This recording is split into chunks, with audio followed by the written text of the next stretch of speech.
یہ ذکر ملتا ہے کہ یہ بخیلوں اور لئیموں کی بدبختوں کی بستی تھی کہ جنہوں نے مہمان نوازی سے انکار کر دیا. مہمان نوازی سے انکار کرنا یہ کسی صورت بھی جائز نہیں ہے. استطعما اہلہا، ان دونوں نے بستی والوں سے کھانا مانگا. قرآن کریم کی اس آیت سے بعض صوفیوں نے گدائی کے مستحب ہونے کا استدلال کیا ہے اور اسے باقاعدہ سالک کے آداب میں شمار کیا ہے. اس لیے آپ دیکھتے ہیں عموماً یہ صوفی لوگ کمانے کی بجائے گدائی کو اور دوسروں کے ٹکڑوں پر پلنے کو کمال ولایت اور توکل سمجھتے ہیں اور پھر اس کام میں بڑی مہارت رکھتے ہیں اور پھر اس کام کو سب سے زیادہ بہتر سمجھتے ہیں کہ ہم لوگوں کے ٹکڑوں پر پلتے ہیں. بس اوقات میرے پاس سوالات کافی آتے ہیں. ایک سوال ایک دن آیا تو میں بہت زیادہ حیران ہو گیا اور بڑے، کیونکہ بس اوقات کئی چیزیں ایسی ہیں جو نہیں ہوتی ہیں، تو وہ چیز میرے لیے نہیں تھی. سوال کیا تھا؟ پوچھنے والی خاتون تھی اور سوال انہوں نے یہ کیا کہ میرے ہاں بیٹے کی ولادت ہوئی ہے اور میں نے ولادت سے پہلے یہ نظر مانی تھی کہ اگر اللہ مجھے بیٹی دے گا صحیح سلامت تو میں پہلا جوڑا جو ہے، پہلا لباس جو ہے بچی کا، وہ حسین رضی اللہ عنہ کے نام پر مانگ کر اس کو پہناؤں گی. انا للہ و انا الیہ راجعون. تو اس کو باقاعدہ یعنی ایک ہے کہ کسی کی ضرورت ہے تو وہ مانگ رہا ہے، وہ بیچارہ کمزور ہے، اپنے بچوں کے کپڑے نہیں خرید سکتا، دیگر مسائل ہے، وہ ایک الگ بات ہے. لیکن باقاعدہ طور پر اس کو مانگنا اور پھر مانگنے کو مشن بنا لینا اور پھر اس میں مہارت حاصل کر لینا اور پھر دوسروں کو گھٹیا تصور کرنا اور اپنے کام کو سب سے زیادہ بہتر کام قرار دینا، یہ بہت بری روش ہے. تو در حقیقت ایسے جتنے صوفی لوگ ہیں ان کی یہ دلیل ہے آیت کریمہ. وہ الگ مسئلہ کہ یہ آیت دلیل بنتی ہے یا نہیں. آتے ہیں اس طرف بھی کہ یہ آیت ہرگز بھی دلیل نہیں بنتی بلکہ یہ ان کی جہالت ہے. رسول اللہ صلی اللہ علیہ وسلم کے ارشاد گرامی صحیح بخاری حدیث نمبر 1474، صحیح مسلم حدیث نمبر 104، اسی طرح 1040 پہ آپ صلی اللہ علیہ وسلم کے ارشاد گرامی موجود ہے. اس فرمان کو بار بار یاد رکھنے اور بار بار پڑھنے کی ضرورت ہے. آپ نے فرمایا ما زال الرجل يسأل الناس حتى يأتي يوم القيامة ليس في وجهه مزعة لحم. اللہ اکبر. آدمی لوگوں سے مانگتا رہتا ہے یہاں تک کہ وہ قیامت کے دن اس حال میں آئے گا کہ اس کے منہ پر گوشت کی بوٹی بھی نہیں ہوگی. تو بڑی سختی کے ساتھ آپ صلی اللہ علیہ وسلم نے اس چیز سے منع کر دیا ہے. اب رہا یہ سوال کہ جب مانگنا منع ہے تو یہ دو عظیم پیغمبر موسیٰ خضر علیہ السلام، عظیم پیغمبر، انہوں نے کیوں مانگا؟ ہاں، صحیح بخاری حدیث نمبر 2461، صحیح مسلم حدیث نمبر 1727 پہ آپ کا ارشاد موجود ہے. عقبہ ابن عامر رضی اللہ عنہ بیان کرتے ہیں کہ ہم نے نبی کریم صلی اللہ علیہ وسلم سے عرض کیا انک تبعثنا فننزل بقوم لا يقروننا فما ترى فيه. آپ ہمیں بھیجتے ہیں اور ہم کسی قوم کے پاس جاتے ہیں اور وہ ہماری ضیافت نہیں کرتے، تو آپ اس بارے میں ہمیں کیا فرماتے ہیں؟ فقال لنا ان نزلتم بقوم فامر لكم بما ينبغي للضيف فاقبلوا فان لم يفعلوا فخذوا منهم حق الضيف. تو آپ صلی اللہ علیہ وسلم نے کہتے ہیں ہمیں فرمایا اگر تم کسی قوم کے پاس جاؤ اور تمہارے لیے ان چیزوں کا حکم دیا جائے جو مہمان کے لیے چاہیے تو قبول کر لو، اور اگر وہ ایسا نہ کریں تو ان سے مہمان کا حق لے لو. مہمان نوازی اور چیز ہے. آپ کسی کے گھر گئے ہیں، وہ گھر والے آپ کی خدمت ہی نہیں کر رہے، آپ کو کھانا چاہیے، وہ کھانا آپ کو نہیں دے رہے، اس حدیث کی روح سے بالکل واضح حدیث ہے، صحیح بخاری اور صحیح مسلم میں موجود ہے، آپ کے لیے اجازت ہے اگر گھر والے آپ کی خدمت نہیں کر رہے تو آپ ان کے گھر سے بقدر ضرورت جو مہمان کا کھانا ہوتا ہے وہ کھانا ان سے لے سکتے ہیں۔ تو ان انبیاء کرام علیہم السلام نے بھی اپنے حق کا کھانا مانگا ہے، جیسا کہ اگلے الفاظ میں ہی ہے فَأَبَوْا أَن يُضَيِّفُوهُمَا، گویا ضیافت انہوں نے طلب کی ہے، عام بیکاری بن کر نعوذ باللہ نہیں گئے کہ ہمیں کچھ دے دو، نہیں، وہ بلکہ جو کھانا ان کا حق تھا وہ کھانا انہوں نے طلب کیا ہے۔ لہذا صوفیوں کا یہ نظریہ بالکل باطل ہے اور کمال درجے کی جہالت ہے۔ آیت میں یرید ان ینقض کے جو الفاظ ہیں، یرید چاہنا، ارادہ، اب یہاں سے بھی کئی لوگ کہتے ہیں جی یہ ارادہ دیکھیں دیوار وہ بھی ارادہ کر رہی ہے۔ اصل میں یہ لوگ بلاغت سے، بلاغت کے علم سے، فن سے بالکل عاری ہیں۔ یہ استعارہ ہے، دیوار کی طرف ارادے کی نسبت استعارے کے طور پر ہے، کیونکہ جو غیر ذوی العقول ہوتے ہیں نا، جن کے اندر عقل نہیں ہوتی، غیر ذوی العقول اشیاء کی طرف ارادے کی نسبت جو ہے وہ میلان کے معنی میں ہوتی ہے، یعنی وہ مائل ہو رہی تھی، گرنا چاہ رہی تھی، گر رہی تھی، تو یہ استعارے کے طور پر یہاں استعمال ہوا ہے۔ ینقض، انقضاض، اس کا مطلب گرنے کا ہے۔ فَأَقَامَهُ، تو خضر نے اس دیوار کو سیدھا کر دیا۔ یہ سیدھا کیسے کیا تھا؟ سعید ابن جبیر کا قول صحیح بخاری حدیث نمبر 2267 پہ موجود ہے۔ عبداللہ ابن عباس رضی اللہ عنہما بیان کرتے ہیں کہ مجھے ابی بن کعب نے حدیث بیان کی، وہ کہتے ہیں کہ رسول اللہ صلی اللہ علیہ وسلم نے فرمایا فانطلقا فوجدا جدارا يريد ان ينقض، قال سعيد بيده هكذا ورفع يديه فاستقام، قال يعلى حسبت ان سعيدا قال فمسحه بيده فاستقام، لو شئت لاتخذت عليه اجرا، قال سعيد اجرا ناكله۔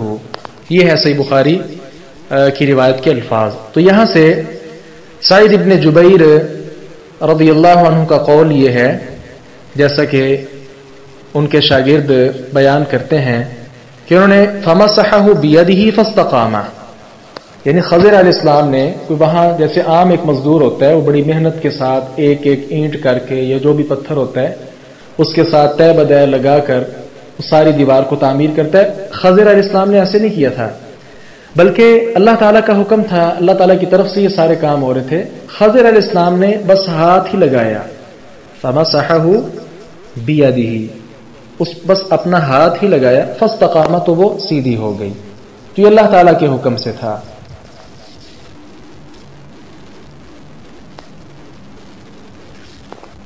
قال لو شئت لاتخذت عليه اجرا، موسیٰ علیہ السلام سے نہ رہا گیا، تیسری مرتبہ پھر خضر علیہ السلام کو ٹوکا اور کیا کہا کہ یہ وہ قوم ہے، ہم ان کے پاس آئے، ان سے کھانا مانگا، انہوں نے ہمیں کھانے دینے سے انکار کر دیا، اور آپ ان پر الٹا احسان کر رہے ہیں، ان کی دیوار کو سیدھا کر رہے ہیں، تو اس کی اجرت ہی لے لیتے، وہ اجرت لے کر ان پیسوں کے ساتھ ہم کہیں سے کھانے پینے کا بندوبست کر لیتے۔ اجرا اجرت کے معنی میں ہے کہ جس سے بعد میں ہم کھانا وغیرہ لے لیتے، جیسا کہ سعید ابن جبیر رضی اللہ عنہ نے اس کی تفسیر یہی کی ہے، نأکلو، اجرت ہی لے لیتے تاکہ اس اجرت کے ساتھ کوئی کھانا وغیرہ لے کر ہم کھا لیتے۔ قال هذا فراق بینی و بینک، قال خضر نے کہا هذا یہ، اب فراق بینی و بینک، میرے اور تیرے درمیان جدائی ہے، سأنبئک، ان قریب میں تجھے بتاؤں گا، بتأویل ما، اس چیز کی حقیقت کو، لم تستطع، کہ تو نہیں استطاعت رکھ سکا، علیہ اس پر، صبرا صبر کی۔ خضر نے کہا یہ میرے اور تیرے درمیان جدائی ہے، عن قریب میں تجھے اس کی اصل حقیقت بتاؤں گا جس پر تو صبر نہ کر سکا۔ یہ اصل میں ھذا فراق بینی و بینک ہے، لیکن آپ جانتے ہیں کہ جب کسی لفظ کو مضاف کر دیا جائے تو پھر اس پر تنوین ختم ہو جاتی ہے، تو یہاں فراق مضاف ہے بینی و بینک کی طرف، وہ سارا جملہ مل کر اس کا مضاف الیہ بنے گا، اس لیے یہاں سے تنوین جو ہے وہ ختم کر دی گئی ہے۔ موسیٰ علیہ السلام نے جب بچے کے قتل پر اعتراض کیا تھا تو اس وقت خضر علیہ السلام نے جب تنبیہ کی تو موسیٰ علیہ السلام نے خود ہی کہا تھا ان سألتک عن شیء بعدها فلا تصاحبنی، اس کے بعد اگر میں کوئی اعتراض کروں تو پھر آپ مجھے اپنے ساتھ نہ رکھنا۔ لہذا پھر انہوں نے اعتراض کر دیا، تیسرا اعتراض، تو پھر خضر علیہ السلام نے مجبوراً پھر یہ کہہ ہی دیا کہ اب میرے اور آپ کے درمیان جدائی، لہذا اب آپ میرے ساتھ نہیں رہ سکتے۔ ہاں اتنا ہے کہ یہ جو 3 واقعات ہوئے ہیں آپ ان پر صبر نہیں رکھ سکے، چلیں اس کی جو اصل حقیقت ہے وہ میں آپ کو بتا دیتا ہوں۔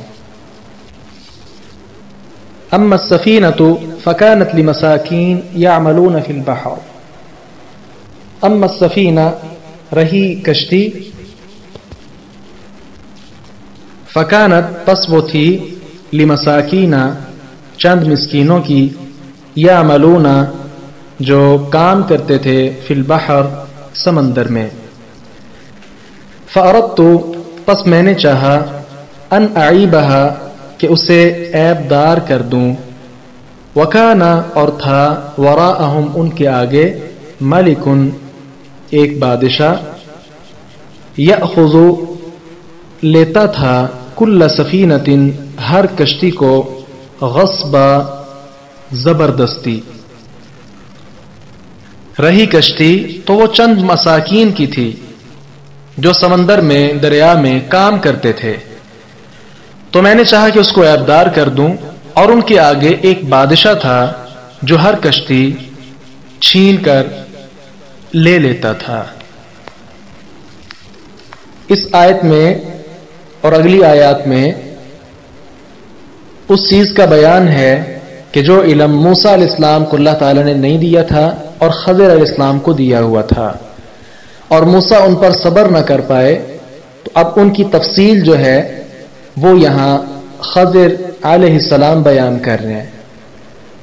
3 واقعات پیش آئے ہیں نا، ان 3 واقعات کو یہاں ترتیب کے ساتھ بیان کیا جا رہا ہے، تو بلاغت کی روح سے اسے کہتے ہیں لف نشر مرتب، یعنی کسی چیز کا ترتیب کے ساتھ آگے جواب دینا۔ تو اگر ترتیب کے ساتھ نہ ہو تو اسے کہتے ہیں لف نشر غیر مرتب۔ تو یہاں جو اسلوب ہے اللہ تعالیٰ نے جو یہاں اسلوب رکھا ہے وہ ہے لف نشر مرتب، ترتیب کے ساتھ۔ پہلے کشتی والا واقعہ آیا تھا نا، تختہ اکھیڑ دیا تھا، دوسرے نمبر پر وہ بچہ قتل کر دیا تھا، اور تیسرے نمبر پر دیوار جو ہے وہ بنا دی اور بغیر اجرت کے بنا دی۔ تو یہ 3 وقوعے ہیں، تو یہاں آگے آیات میں ترتیب کے ساتھ ان کی جو تعویل ہے، اصل حقیقت ہے، اس سے اللہ تعالیٰ کے حکم سے خضر علیہ السلام انکشاف کر رہے ہیں، نقاب کشائی کر رہے ہیں۔ اما السفینہ فکانت لمساکین، یہاں مساکین کا لفظ بولا ہے۔ اب دیکھیں وہ کشتی کے مالک، ان کے لیے مسکین کا لفظ اللہ تعالیٰ نے استعمال کیا ہے، جبکہ وہ کرائے پر چلاتے تھے، اور وضاحت آپ پڑھ چکے ہیں کہ ان کو انہوں نے بغیر اجرت کے سوار کر لیا، اس سے یہ بھی پتا چلا کہ وہ باقیوں سے اجرت لیتے تھے، تو کرائے پر کشتی چلانے کے باوجود ان لوگوں کو مسکین کہا ہے۔ تو اس سے یہ پتا چل گیا کہ مسکین وہ ہے جس کی آمدنی اس کی بنیادی ضروریات سے کم ہو، اور جو فقیر ہوتا ہے اس کی حالت مسکین سے بھی بدتر ہوتی ہے، مسکین سے بھی کم تر حالت ہوتی ہے۔ لہذا ایسے لوگوں پر رحم کرنا، صدقہ وغیرہ کرنا یہ مشروع ہے۔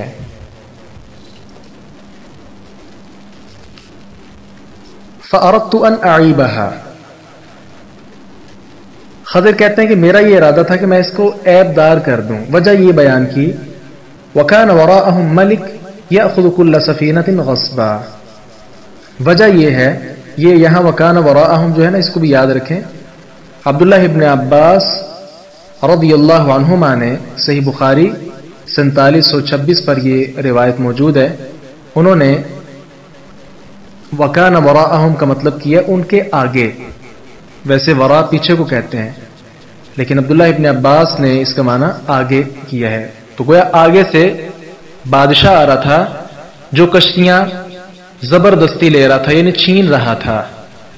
تو خضر کہتے ہیں کہ میں نے اس کو عیب دار اس لیے کیا، اس کا پھٹا یا تختہ اس لیے اکھیڑ دیا، اس میں شگاف اس لیے کر دیا تاکہ وہ اس کو کم تر سمجھتے ہوئے اور عیب دار سمجھتے ہوئے، نکمی سمجھتے ہوئے چھوڑ دے، اور ان یتیموں کا، مسکینوں کا بھلا ہو جائے. بعض نے یہ بھی لکھا ہے کہ یہ جو کشتی والے تھے یہ یتیم بچے تھے.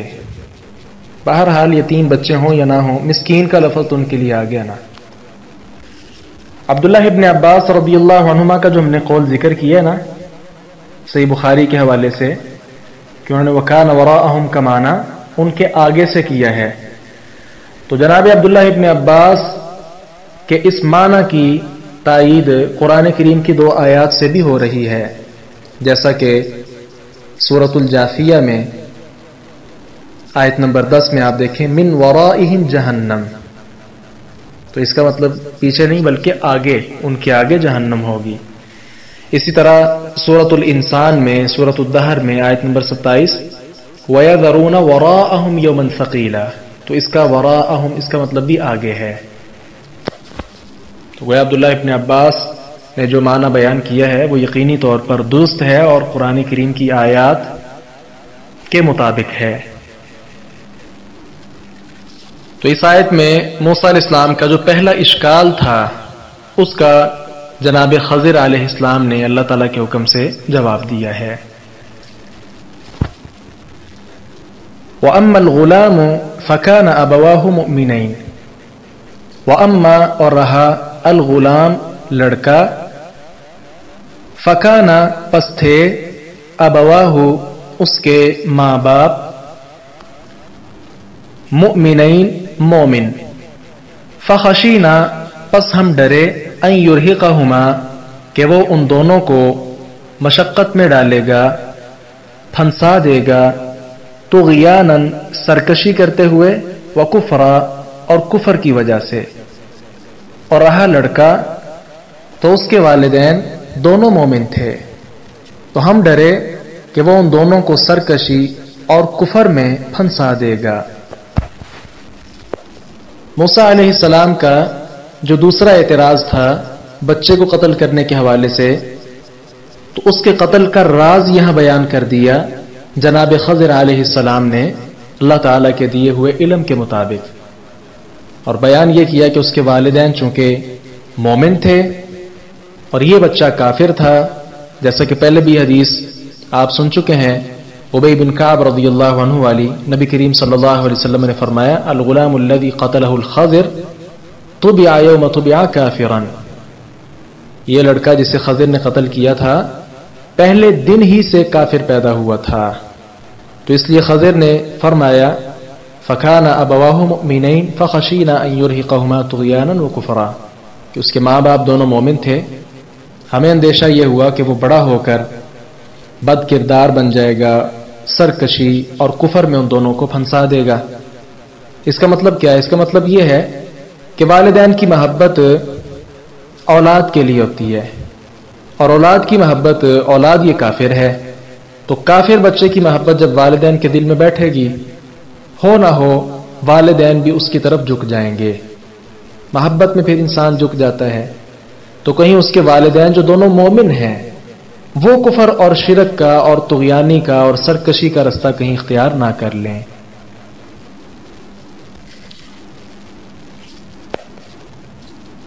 قتادہ کہتے ہیں قد فرح به ابواہ حين ولد وحزن عليه حين قتل ولو بقي لكان فيه هلاكهما. کیا فرماتے ہیں کہ یہ لڑکا جب پیدا ہوا تو اس کے ماں باپ بہت زیادہ خوش ہوئے تھے، اور جب قتل ہوا تو بہت غمگین ہو گئے تھے، اور اگر یہ لڑکا زندہ رہتا تو اس میں اس کے والدین کی تباہی اور ہلاکت تھی۔ اور آگے لکھتے ہیں کہ ہر انسان کو اللہ تعالیٰ کی رضا پر راضی رہنا چاہیے۔ مومن کے لیے اللہ تعالیٰ کا جو فیصلہ ہے وہ بہت زیادہ بہتر ہوتا ہے۔ ہر انسان کو اللہ تعالیٰ کی رضا پر راضی رہنا چاہیے، کیونکہ اسی کا فیصلہ جسے انسان ناپسند کرتے ہیں اس کے فیصلے سے یقیناً بہتر ہوتا ہے جسے وہ پسند کرتا ہے۔ اور ویسے بھی رسول اللہ صلی اللہ علیہ وسلم کا ارشاد گرامی بھی ہے، لا يقضي اللہ للمؤمن من قضاء الا كان خيرا له، اللہ تعالیٰ مومن کے لیے جو فیصلہ بھی فرمائے وہ یقیناً اس کے لیے بہتر ہوتا ہے۔ اسی طرح دو آیات بھی ہیں، وَعَسَىٰ أَن تَكْرَهُوا شَيْئًا وَهُوَ خَيْرٌ لَكُمْ، سورۃ البقرہ آیت نمبر 216 پہ اللہ تعالیٰ نے فرمایا ہو سکتا ہے ایک چیز تمہیں بری لگے لیکن وہ تمہارے حق میں بھلی ہو۔ اسی طرح سورۃ الحج آیت نمبر 38 میں کیا فرمایا، ان اللہ یدافع عن الذین آمنوا، بے شک اللہ تعالیٰ ان لوگوں کی طرف سے دفاع کرتا ہے جو ایمان لائے۔ تو دیکھیں کس طرح اللہ تعالیٰ اپنے مومن بندوں کی جو یعنی مومن بندوں کو درپیش مسائل ہیں یا ان کو پیش آنے والے جو فتنے ہیں اس سے بھی اللہ تعالیٰ کیسے اہل ایمان کی حفاظت کرتا ہے۔ فَأَرَدْنَا أَن يُبْدِلَهُمَا رَبُّهُمَا خَيْرًا مِّنْهُ زَكَاةً وَأَقْرَبَ رُحْمًا، فَأَرَدْنَا پس ہم نے چاہا أَن يُبْدِلَهُمَا کہ ان دونوں کو بدلے میں دے، ربہما ان کا رب، خیرا منہ اس سے زیادہ بہتر، زکاتن پاکیزگی میں، واقرب رحما اور شفقت میں زیادہ قریب۔ تو ہم نے چاہا کہ ان دونوں کو ان کا رب اس کے بدلے ایسی اولاد دے جو پاکیزگی میں اس سے بہتر اور شفقت میں زیادہ قریب ہو۔ تو گویا اللہ تبارک و تعالیٰ کا یہ ارادہ تھا کہ اس بچے کو ہم نے اگر قتل کر دیا ہے تو والدین چونکہ اہل ایمان سے ہیں، مومن ہیں دونوں، ان کو جو تکلیف پہنچی ہے اس کا مداوع اس طرح ہوگا کہ نعم البدل اللہ تعالیٰ عطا کر دے گا، اس بچے سے زیادہ بہتر، پاکیزہ اور محبت والی اولاد جو ہے اللہ تعالیٰ ان کو عطا کر دے گا۔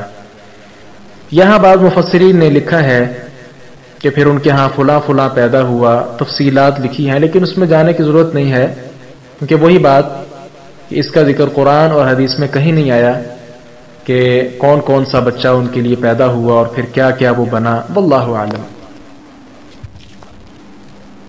وَأَمَّا الْجِدَارُ فَكَانَ لِغُلَامَيْنِ يَتِيمَيْنِ فِي الْمَدِينَةِ، وَأَمَّا اور رہی، الجدار دیوار، فکانا تو وہ تھی، لغلامین دو بچوں کی، یتیمین یتیم، دو یتیم بچوں کی تھی، فی المدینہ مدینہ میں، شہر میں، وکانا اور تھا، تحتہ اس کے نیچے، کنز خزانہ، لہما ان دونوں کا، وکانا اور تھا، ابوہما ان دونوں کا والد، صالحا نیک، فارادا پس چاہا، ربک تیرے رب نے، ان یبلغا کہ وہ دونوں پہنچیں، اشدہما اپنی جوانی کو، ویستخرجا اور وہ نکال لیں، کنزہما اپنا خزانہ، رحمتا من ربک تیرے رب کی رحمت کے سبب، وما فعلتہ اور نہیں میں نے یہ کیا، عن امری اپنی رائے سے، ذالک یہ تأویل حقیقت ہے، ما لم تستطع علیہ صبرا جس پر تو صبر نہیں کر سکا تھا۔ اور رہی دیوار تو وہ شہر میں دو یتیم بچوں کی تھی، اور اس کے نیچے ان دونوں کے لیے ایک خزانہ تھا، اور ان کا باپ نیک تھا، تو تیرے رب نے چاہا کہ وہ دونوں اپنی جوانی کو پہنچ جائیں اور اپنا خزانہ نکال لیں، تیرے رب کی طرف سے رحمت کے لیے اور میں نے یہ اپنی مرضی سے نہیں کیا، یہ ہے اصل حقیقت ان باتوں کی جن پر تو صبر نہیں کر سکا تھا۔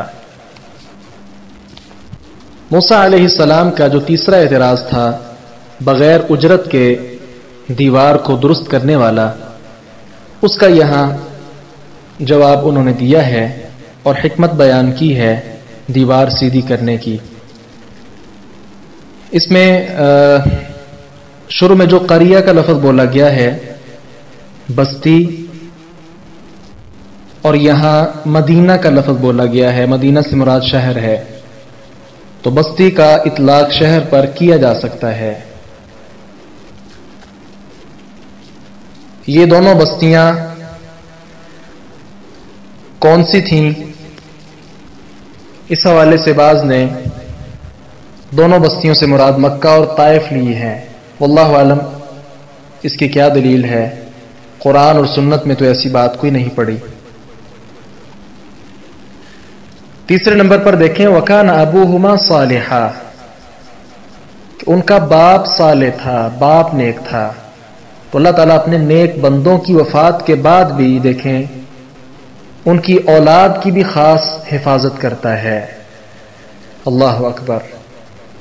اور سورہ طور آیت نمبر 21 دیکھیں وَالَّذِينَ آمَنُوا وَاتَّبَعَتْهُمْ ذُرِّيَّتُهُمْ بِإِيمَانٍ أَلْحَقْنَا بِهِمْ ذُرِّيَّتَهُمْ وَمَا أَلَتْنَاهُمْ مِنْ عَمَلِهِمْ مِنْ شَيْءٍ كُلُّ امْرِئٍ بِمَا كَسَبَ رَهِينٌ۔ اللہ اکبر۔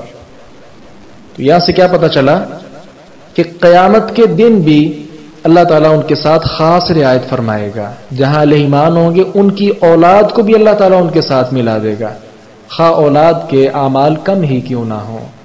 تو یہ اللہ تعالیٰ کی شان ہے کہ وہ اہل ایمان اور اپنے جو خاص بندے ہوتے ہیں نیک لوگ ان کی کیسے حفاظت کرتا ہے۔ چوتھا یہاں یہ دیکھیں کہ تفسیر طبری میں بھی لکھا ہے، سعید ابن جبیر رحمہ اللہ عبداللہ ابن عباس کے حوالے سے لکھتے ہیں کہ خضر علیہ السلام نے ان کے والد کی نیکی کا ذکر کیا ہے کہ ان کا والد نیک تھا، بچوں کی نیکی کا ذکر نہیں کیا۔ اچھا، یہاں خضر علیہ السلام کا حسن ادب کو خاص طور پر مرحوظ رکھنا، اس کا آپ تھوڑا سا ذرا اندازہ کریں۔ کشتی کو عیب دار کرنے کی جو نسبت ہے انہوں نے اپنی طرف کی ہے، لڑکے کے قتل کے ارادے کی نسبت بھی اپنی طرف کی ہے، لیکن اس لڑکے کے نیک باپ کو بہتر اولاد عطا کرنے کی نسبت اللہ کی طرف کی ہے۔ اور یہاں بھی یتیم لڑکوں کے بالغ ہو کر اپنا خزانہ سنبھالنے کا جو ارادہ ہے اس ارادے کی نسبت بھی انہوں نے اللہ کی طرف کی ہے۔ سبحان اللہ۔ گویا ان کاموں میں تھوڑی کمی پائی جا رہی ہے، کشتی کو عیب دار کر دیا، عیب کی نسبت دیکھیں خضر نے اللہ کی طرف نہیں کی۔ لڑکے کا جو قتل ہے، یہ قتل کرنا بھی ظاہری عیب ہے، اس کی نسبت بھی انہوں نے اللہ کی طرف نہیں کی۔ لیکن نیک باپ کو مزید اولاد عطا کرنا، اس کا خضر علیہ السلام سے کوئی تعلق نہیں، لہذا انہوں نے اس کی نسبت ڈائریکٹ اللہ کی طرف کی ہے۔ اور یہاں بھی ان یتیم بچوں کا بالغ ہونا، بالغ ہو کر پھر اپنا خزانہ سنبھالنا، تو یہ سارے کام بھی اللہ کے اختیارات میں ہی ہے، اس کی نسبت بھی جناب خضر علیہ السلام نے اللہ کی طرف کی ہے۔ اور ساتھ دیکھیں رحمتا من ربک وما فعلته عن امری رحمتا من ربک، تو یہ نبوت کی دلیل ہے، اس پر پہلے ہم بات کر رہے ہیں کہ یہ اللہ تعالیٰ کی طرف سے رحمت ہے، اس کی طرف سے سارا علم ہے۔ وما فعلته عن امری، اپنی رائے سے میں نے کچھ نہیں کیا۔ پہلے ہم ذکر کر چکے ہیں کہ یہ واضح دلیل ہے خضر علیہ السلام کے نبی ہونے کی۔ اگر وہ نبی ان کو نہ مانا جائے، ولی مانا جائے، تو پھر ہم نے ذکر کیا تھا کہ پھر تو زمین پر فساد پھیل جائے گا۔ ہر کوئی کہتا ہے میں ولی ہوں، جن کو اپنا چہرہ نہیں دھونا آتا، بال صاف نہیں کرنے آتے، وہ بھی اپنے آپ کو کہتے ہیں میں پہنچی سرکار ہوں، ولی ہوں، اور پھر ہر کوئی جس کو چاہے جیسے چاہے قتل کرتا جائے؟ نہیں، بلکہ یہ اللہ کی طرف سے ہے، رحمتا من ربک، کی واضح دلیل ہے۔ ذالک تأویل ما لم تستطع علیہ صبرا، تو لم تستطع یہ اصل میں لم تستطع تھا، تخفیف کے لیے تا کو حذف کر دیا گیا ہے۔ خضر علیہ السلام کے کلام کی ابتدا میں لم تستطع ہے، پیچھے جو آپ نے پڑھا وہاں لم تستطع ہے، کیونکہ وہاں بات شروع ہو رہی ہے، وہاں اختصار کی ضرورت نہیں، بات ختم ہونے پر قصہ مختصر کیا جاتا ہے، اس لیے یہاں لم تستطع جو ہے وہ کہا گیا۔ دوسری وجہ ایک اور بھی بیان کی گئی ہے کہ وضاحت نہ ہونے کی وجہ سے ذہنی بوجھ تھا تو ثقیل لفظ بولا لم تستطع، اور اب چونکہ ساری وضاحت ہو گئی تو وضاحت کے بعد بوجھ اتر گیا تو تخفیف والا لفظ لم تستطع بولا۔ سبحان اللہ، یہ کمال نقطہ ہے جو بعض مفسرین نے نقل کیا ہے۔ آج کے سبق میں ہم نے جو باتیں سیکھی ہیں ان کو اختصار کے ساتھ میں ذکر کرتا ہوں۔ پہلی چیز یہ ہے کہ ضیافت کرنا یہ شرعی طور پر مطلوب کام ہے، لہذا اس کو چھوڑنا یہ بالکل بھی مناسب رویہ نہیں ہے، ضیافت کرنی چاہیے۔ نبی کریم صلی اللہ علیہ وسلم نے مہمان نوازی اور مہمان کا جو اکرام ہے اس کو ایمان کا تقاضا قرار دیا ہے۔ صحیح بخاری حدیث نمبر 6476، صحیح مسلم حدیث نمبر 48۔ آپ صلی اللہ علیہ وسلم نے فرمایا من کان یؤمن باللہ والیوم الآخر فلیکرم ضیفہ، جو اللہ اور آخرت کے دن پر ایمان رکھتا ہے وہ اپنے مہمان کی عزت اور تکریم کرے۔ دوسری بات یہ سمجھ آئی کہ اگر کوئی مہمان نوازی نہیں کرتا، بلکہ دوسرا نمبر یہ رکھیں کہ مہمان نوازی کا مطالبہ کیا جا سکتا ہے استطعم اہلہا، اور تیسرے نمبر پر یہ سمجھیں کہ اگر کوئی آپ کی مہمان نوازی نہیں کرتا تو بقدر ضرورت اس کی اجازت کے بغیر اس کے گھر سے ادب کے دائروں کو ملحوظ رکھتے ہوئے چیز لی جا سکتی ہے، جیسا کہ اس پر ایک حدیث بھی ہم نے پیش کی ہے، آپ سن چکے ہیں۔ چوتھی بات یہ سمجھیں کہ اگر دو تکلیفیں ہوں تو جو کم تکلیف ہے نا اس کو لے لینا چاہیے، جیسا کہ وہ دیوار گرنے لگی تھی، دیوار کے نیچے بچوں کا خزانہ تھا، اگر وہ گر جاتی وہ خزانہ ظاہر ہو جاتا، بچوں کے اوپر دیگر لوگ قابو پا لیتے اور وہ جو خزانہ ہے سارا وہ لے لیتے، بچے محروم ہو جاتے، تو یہ بہت بڑی تکلیف ہے۔